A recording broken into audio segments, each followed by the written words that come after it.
जय श्री कृष्ण माऊली। आता बघा नवरात्री चालू आहे। अनेक लोक देवीची भक्ती करतात, देवीला प्रसन्न करून घेतात। देवी माते, माझ्या घरात चांगलं चाललं नाही, मला असं दे, मी तुला हे वाहीन की देवी प्रसन्न होते। तसंच पंढरपूर मध्ये एक परिसा भागवत नावाचे एक ग्रस्त होते। ते ग्रस्त पंढरपूर मध्ये राहत होते, देवीची भक्ती करायची। एक दिवस परिसा भागवत मंदिरात गेले। हे देवी, हे माते, अगं माझ्या कुटुंबात एवढं गरिबी चालू आहे आणि मी तुझी निरंतर भक्ती करतो देवी, मग तू माझं एवढं ऐकणार नाहीस का ग?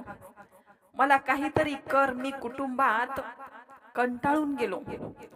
बिझनेस कर, व्यापार कर, कुठलंही काम केलं तर मला त्याच्यात तोटाच येतो, माझ्याकडून होत नाही। आता कुठेच मला यश येत नाही देवी, काहीतरी कर। देवी लगेच प्रसन्न झाली, साक्षात प्रगट झाली। बसा, बोल, काय पाहिजे तुला? माते, माझ्या संसारात खूप विघ्न येतात, घरी खायला अन्न नाही, काहीतरी कर माते। वसा, हे घे परीस, लोखंडाला लावशील ना तर त्याचं सोनं होईल, आरामशीर जिंदगी जग। माते, खरोखर तू दयाळू आहेस ग, तू माझ्यावर कृपा केली, मी तुझी निरंतर भक्ती करीत राहीन। असं बोलून परिसा भागवत घरी आले। त्यांची पत्नी कमळजा कमळजेला सांगितलं, अगे कमळजा, बघ मी काय आणले। काय आणलं? अगं बघ तर। बघते तर परीस, काय हो हे? हा तर दगड दिसतो। अगं हे परीस, हे परीस, दाखवू का तुला याची जादू? आण इळा खुरप काहीतरी आण लवकर, मी तुला जादू दाखवतो। हो, काय जादू दाखवणार हो धनी याच्यातला? आण तर। लगेच इळा, सुरी, खुरप वगैरे घेऊन आली, कुऱ्हाड पहार घेऊन आली आणि ती परीस घेतलं परिसा भागवतनं आणि ते त्या लोखंडाला लावलं। लावल्या बरोबर ते सुवर्णाचं झालं। बघ हा चमत्कार, नी आता हे आणि आण वाण्याच्या दुकानातून तुला काय आणायचंय ते। धनवान झालीस कमळजा तू, आता धनवान झालीस। हो धनी, कसं केलं हे तुम्ही? देवीची भक्ती, देवीच्या भक्तीचा प्रताप। बरं झालं आपली अवदशा निघून गेली।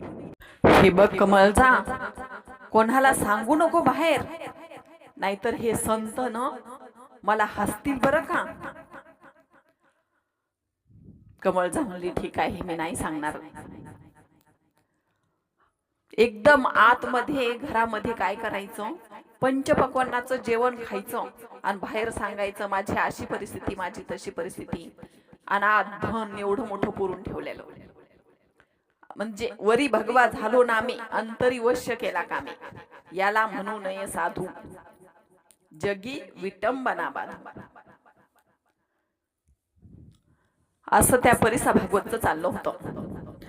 एक दिवस परिसा भागवतची पत्नी कमळजा चंद्रभागेच्या पाण्याला गेली, घागर भरली आणि येत होती। तेवढ्यात राजाई गेली, नामदेव महाराजांची पत्नी।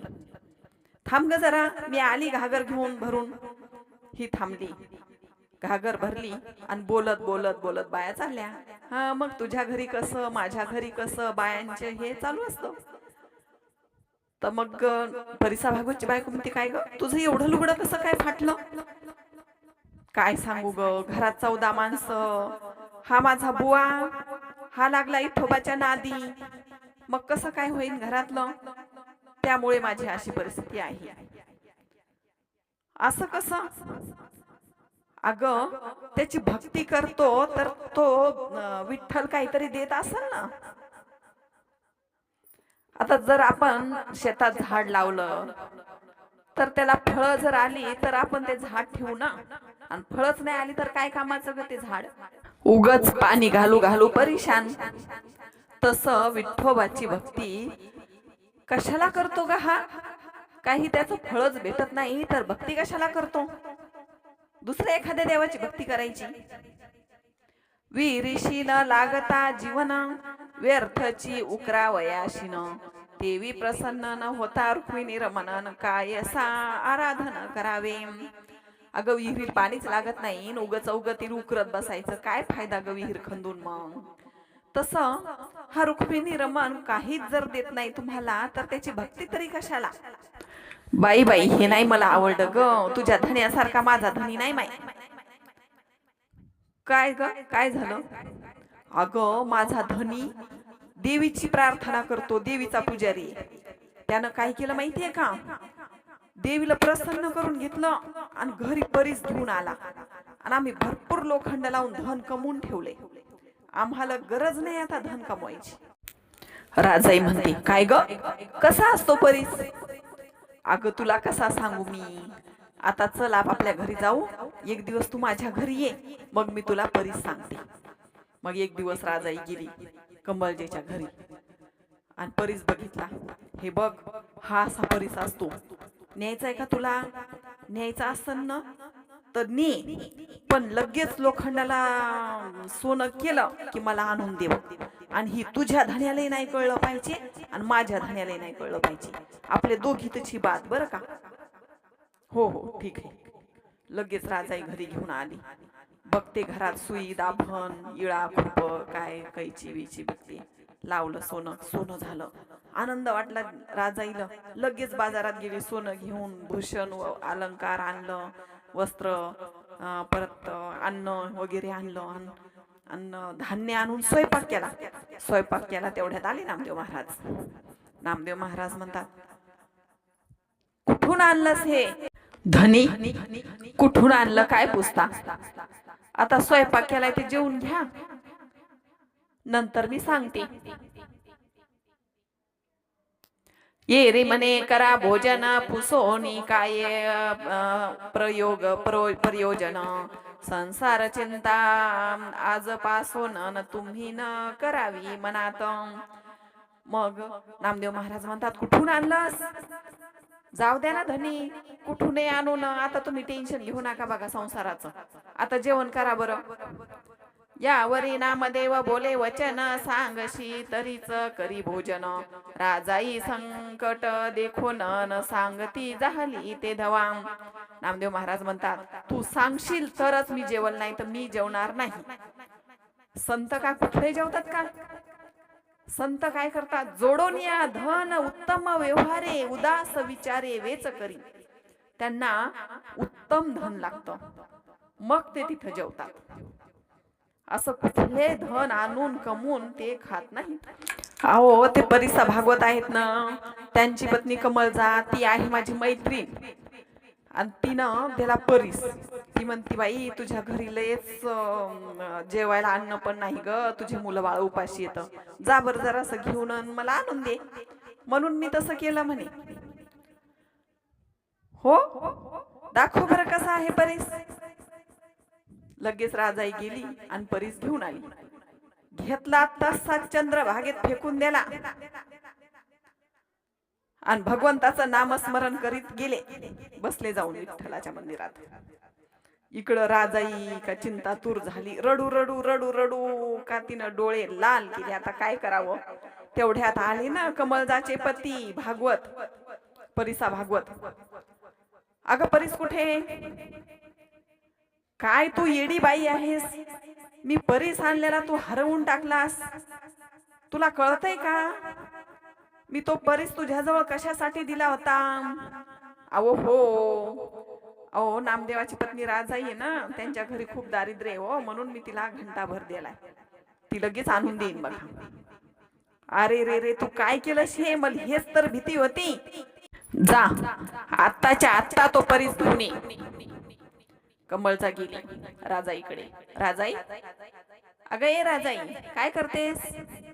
काय नाही ग, दे बरं परीस. झालं का काम परीसाचं? अगं तोच तर गोंधळ झालाय.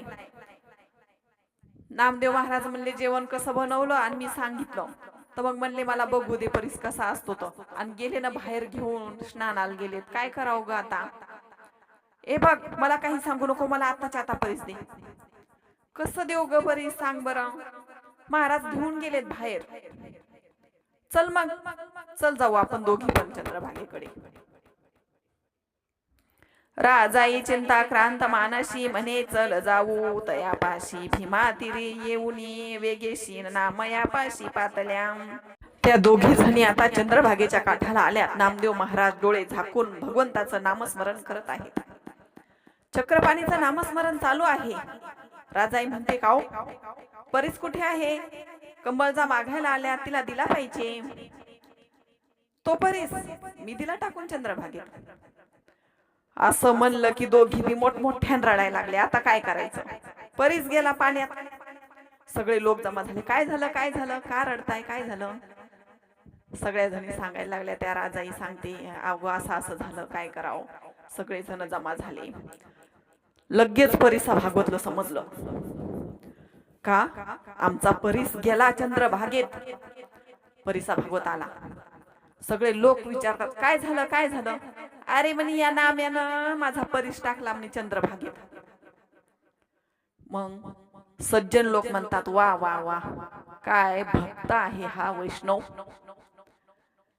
वैष्णवालं सोनं आणि माती सारखं असतं, सज्जन म्हणतात.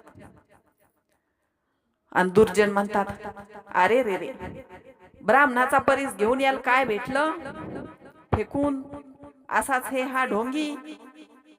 दुर्जन असं म्हणतात. आणि सज्जन म्हणतात खास विष्णू भक्त आहे बाबा, सोनं माती समान आहे, सोने रूपे आम्हा मृतिके समान. परीसा भागवत नामदेवाला काय काय बोलायला लागले तर जसं मम्माजी तुकाराम तशीच गत. अरे हा ढोंगी आहे, ढोंगी. माझा परीस एवढी गरिबी 18 विश्व दारिद्र्य याच्या घरी, आणि माझा परीस यानं लपवून ठेवला आणि म्हणतो की मी डोहात टाकला. नामदेव महाराज म्हणतात भागवता, अरे तू विरक्त दिसतोस, वरतून तर तू असं वाटतोस का तुला कशाचीच लालसा नाही. मग परीस कशाला हवा तुला? म्हणून मी चंद्रभागेत टाकला. आणि तुला जर खोटं वाटत असेल ना तर बुडी मार आणि बघ तू चंद्रभागेत ते वाळू. लोक खतखता हसायला लागले. अरे वाळूत कुठं परीस सापडत असतो का? वाळून परीस सारखेच. नामदेव महाराजांनी चंद्रभागेत बुडी मारली. बुडी मारली, वंजुळभर परीस वर काढली आणि सांगितलं भागवता बघ, कोणता परीस तुझा आहे ना तो घे याच्यातून ओळखून. हे बघ मी वंजुळभर परीस आणलेत. मग लोक म्हणतात एवढे कुठे परीस असतात का? आणि चंद्रभागेतून कोण परीस काढतं? मग लोक आपापल्या घरी गेले आणि सुया आणायला लागले. वंजुळभर सुया आणल्या आणि त्याला लावतात. एका खड्याला लावतात की लगेच सुई सोन्याची, एका खड्याला लावतात लगेच सुई सोन्याची. म्हणले वा वा वा वा नामदेवा, तुमचा महिमा मोठा. आम्ही देवीकडून एक परीस फक्त मिळवला. कोण म्हणतो? परीसा भागवत. तर आम्हाला एवढा अहंकार झाला. आणि तुम्ही विष्णुदास खरोखर धन्य आहात. माती आणि सोनं तुम्हाला समान आहे. चरण धरले नामदेव महाराजांची आणि नामदेव महाराजांना गुरु करून घेतलं परीसा भागवतानं. जातीनं ब्राह्मण, पण महिमा मात्र नामदेव महाराजांचा मोठा. शिंपी असूनही त्यामुळे अंतःकरण स्वच्छ पाहिजे. भगवंताची भक्ती अंतःकरणात पाहिजे. तर तो भगवंत कनवाळू कृपाळू भक्ता लागे मोही. गजेंद्राने धावा तुझा केला विठाई. पांडुरंगे येईव पांडुरंगे, जीवाचे जीव लगे येईव पांडुरंगे.